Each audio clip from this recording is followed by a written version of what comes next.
Oh, straight into the roof of the net. Nice one. Straight down the middle. So a good performance from both teams here today. Hello and welcome to Firstpost. I'm Rupha Ramani. Let's get started.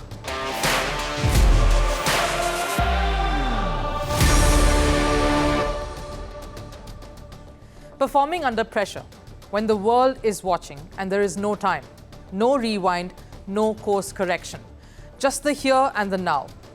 Today on the show, two stories, contrasting stories of clutch performances. One about winning when the chips are down, and the other losing it all within moments.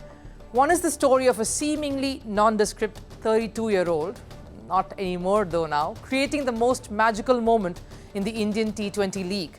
And the other, a fall from a legacy, from being known to perform during the tense moments to now crumbling under it all. What's changed in the Manchester United framework? Where is that winning mentality? And then we always dish out the drama too here. What is sports without a dash of it?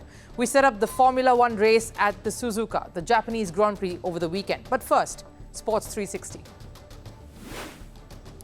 In tennis, former world number one Rafael Nadal has withdrawn from the Monte Carlo Masters. He announced the disheartening update on his social media platform last night, saying he's not ready just yet.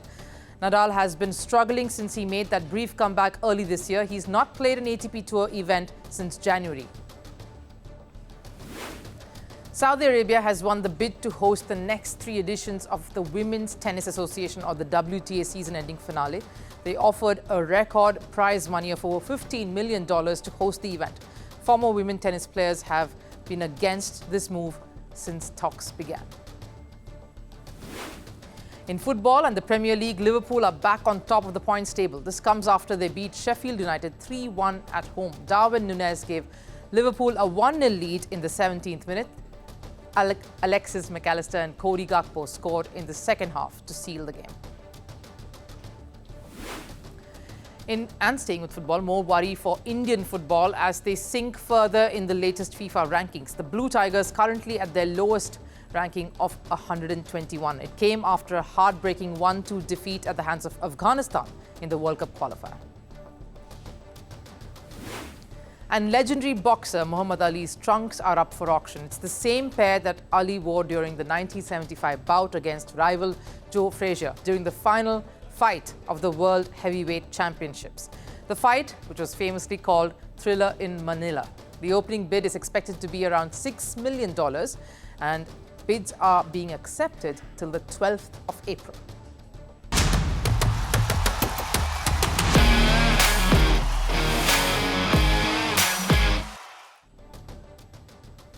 Now, I know many of you, the lot that stayed on even after Gujarat reduced Punjab to 70-odd for 4, chasing a massive 200, and watched Shashank Singh walking into bat, would have thought, oh, this bloke again, who even is he?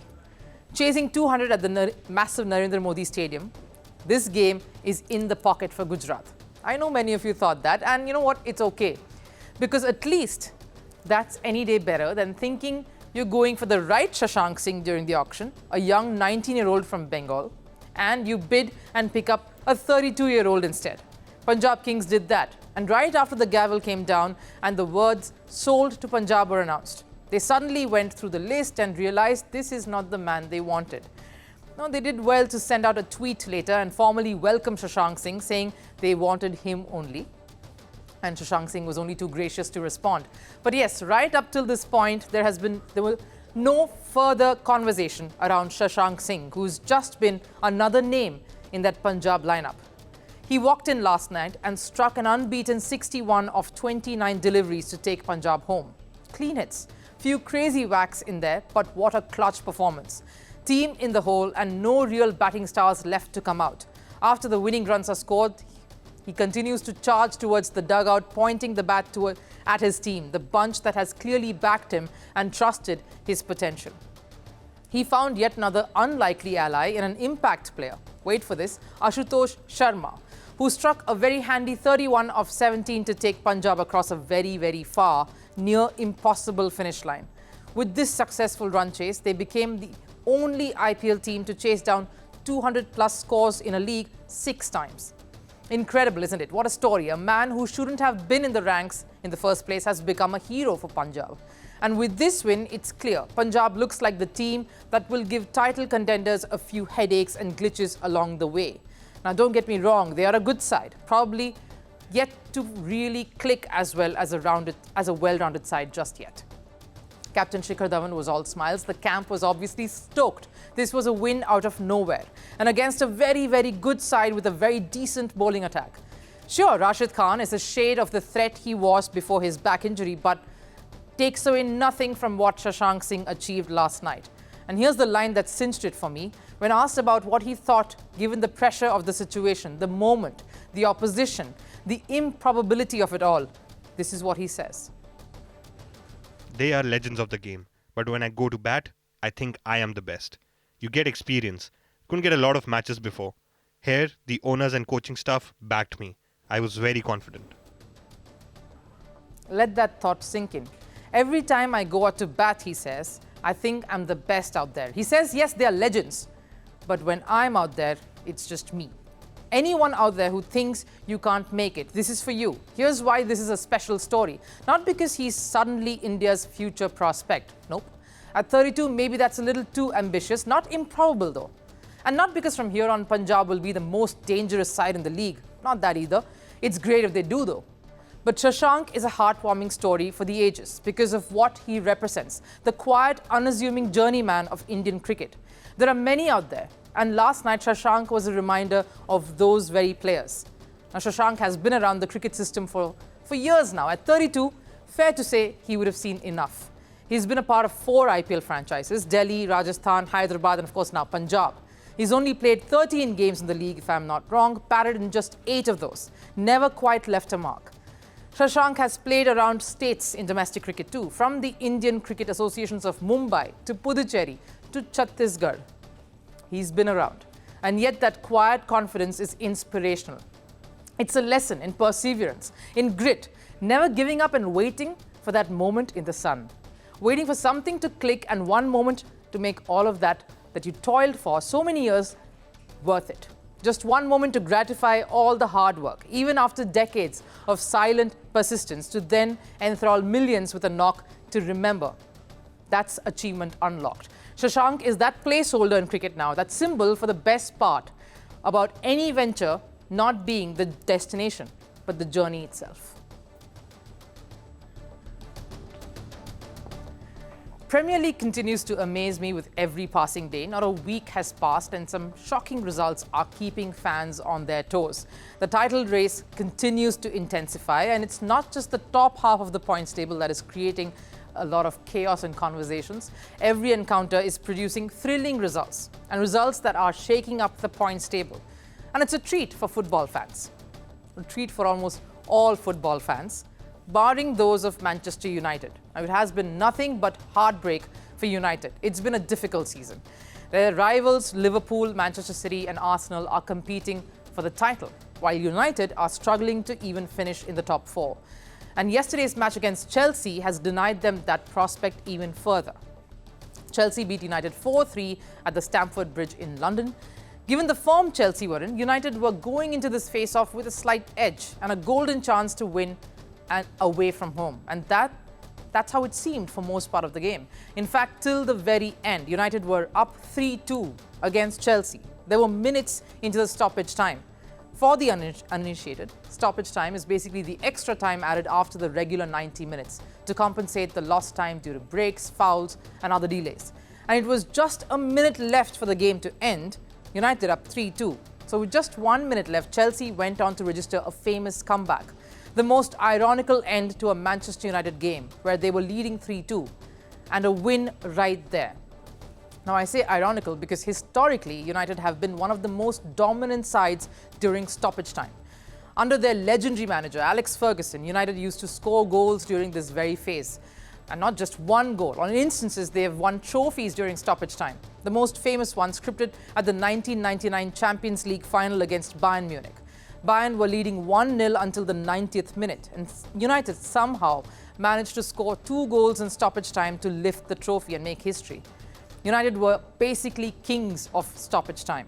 So much so that stoppage time used to be called Fergie time, dedicated to the most successful manager, Alex Ferguson, the man who defined Manchester United. The popular myth went when United were losing, the referee seemed to add just a few more minutes into that extra time to give United the edge. Of course, I'm referring to the time when Manchester United were beasts, winning games during that phase. United played in the belief that they could do it, belief amongst players, amongst everyone associated with the United club, that during clutch moments, get that extra burst to take them home. They had the winning mentality, something Ferguson himself acknowledged. Everyone knows we never give in, no matter who plays us. They know they will have to play right to the death. Players have the belief that we can win the matches in stoppage time. It was a mentality that almost was an heirloom, that had to be passed on, and it did, even after he retired. In fact, they have a better record after the 2013 season, the season that Ferguson left the club. From almost 5% of their goals coming in stoppage time to in the Ferguson era, to about 7% coming in post that time, post his retirement. And what better example than the Marcus Rashford winner at the Parc des Princes. It was the 2019 Champions League round of 16 game between Manchester United and Paris Saint-Germain. United were losing 2-3 on aggregate, and it was Rashford's stoppage time penalty that got them that famous win for United in Paris. So from dominating in that time to conceding goals now in the dying moments of a game, United have surely come a long way away from the glory days. United fans, the players, Erik Ten Hag would be sensing this. Sure, they are not title contenders, but losing their legacy is surely a far more bitter pill to swallow. This ought to hurt the club and the fans. Also, this is not the first time United have ended up conceding goals in the Fergie time this season. In United's previous game versus Brentford, the score was 0-0 until the 90 minutes. And United even scored 6 minutes into the added time, but they failed to hold on to that lead even for 3 minutes. Brentford equalized in the dying moments of the game, and the match ended in a draw. It's now a domino effect, and that is spilling over Old Trafford, and the sight can't be pretty. They haven't just been dethroned, but the club is struggling on various fronts. They sit 6th in the points table, and a Champions League spot is highly unlikely. Ten Hag said so himself. I know it will be very difficult to qualify for Champions League because we are not in a good position. We will keep fighting until the end, but I know we are not in a good position. We have to catch up, and I know we have had a lot of problems, and I am a realistic man in a competition that is so competitive and the teams are so close in levels to each other. This was the statement Erik Ten Hag made before the Chelsea match. United then were 11 points behind 4th placed Aston Villa. Not that big of a difference, right? They had to reduce that gap and move to 4th slot for Champions League qualification. And they had 9 games to get to that 4th spot and do a massive turnaround. Possible? Sure. But do they seem to believe that it is? Maybe not. Nothing is more stark a reminder of how far away from the goalpost you've come than failing to keep a tradition and that label of tenacity the franchise, the team, the brand Manchester United has been known for. And the transition is rather shocking, from Alex Ferguson saying his players had the belief of scoring at any stage of the game, at any odds, to players now being unable to defend a lead for more than a few minutes, and more so, not having the belief that they can.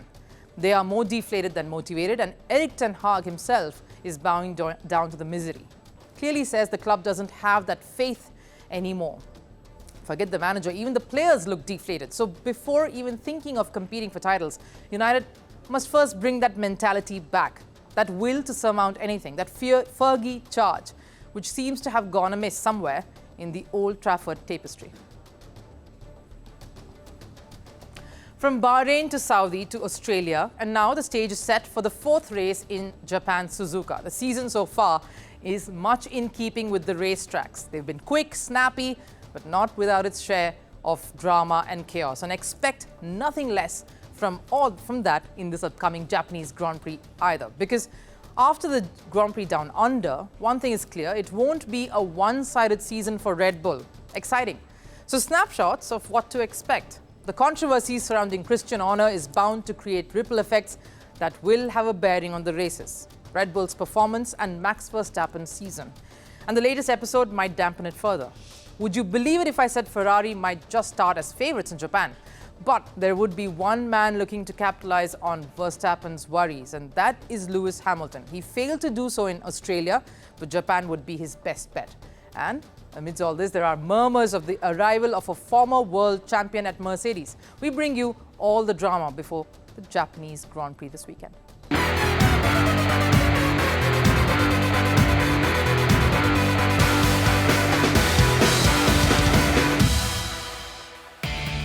Three out of 24 races are done and dusted, and the excitement around the fourth Grand Prix continues to build. Just weeks ago, fans were looking to a dominant Red Bull at the Australian GP.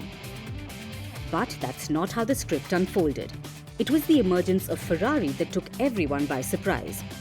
Carlos Sainz and Charles Leclerc finished first and second to end the Red Bull monopoly.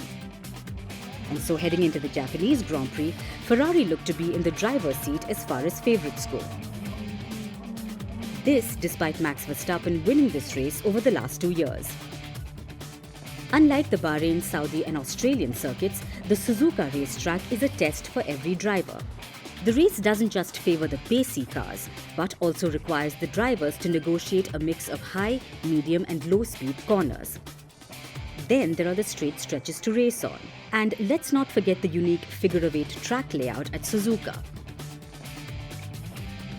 The race also comes with its own challenges due to jet lag.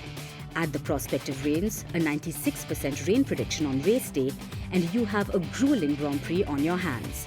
But what makes it exciting is the crowd support.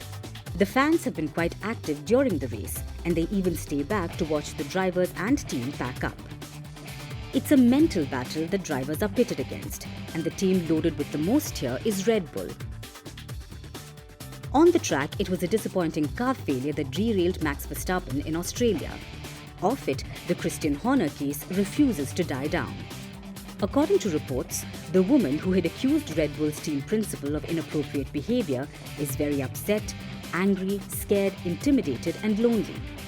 The same employee who was suspended after Red Bull's inquiry found Horner not guilty, and the employee is now determined to take this matter to the employment tribunal. Amid all this, Verstappen is tasked with winning the race. If there's anyone who would look to swoop in on the mayhem at Red Bull, would be Mercedes and Lewis Hamilton in particular. With Hamilton set to leave Mercedes at the end of the season, there's pressure on making this year the perfect swan song, something which he's failed to do so far. He finished 7th in Bahrain, 9th at Saudi, and in Australia when Verstappen had to retire due to car failure, Hamilton had the best chance to end the string of poor results. But he failed to convert that opportunity. Hamilton's engine failed and he was forced to retire too. But Mercedes seems to be just as busy off the tracks as well. Team principal Toto Wolff expressed his desire to sign Verstappen for the 2025 season. Now there are rumours of Sebastian Vettel being a possible candidate too. I'm speaking to Toto. I don't know if that qualifies as Mercedes, but about other things. I'm talking to a lot of people because I know them, but not very specific. It does cross my mind. I do think about it, but it's not the main thought. And Hamilton threw his 2 bits here too, saying he backed Sebastian Vettel's candidature. I would love for Seb to come back, and I think it would be an amazing option for the team. German driver, multi-world championship winning driver, and someone who has amazing values who would continue to take the team forward. I would love it if he came back. Was that Hamilton trying to hint that he would rather not have his biggest rival take up the seat he's set to vacate? Either ways, there's enough to keep the Formula One fans all hooked for yet another pulsating weekend at the racetracks. Will there be more surprises, or will the Red Bull winning script make a comeback? Time for last serve, and Paris Olympics is on our doorsteps. French President Emmanuel Macron inaugurated the Aquatic Centre. The $195 million centre will host water polo, diving and swimming competitions. Take a look.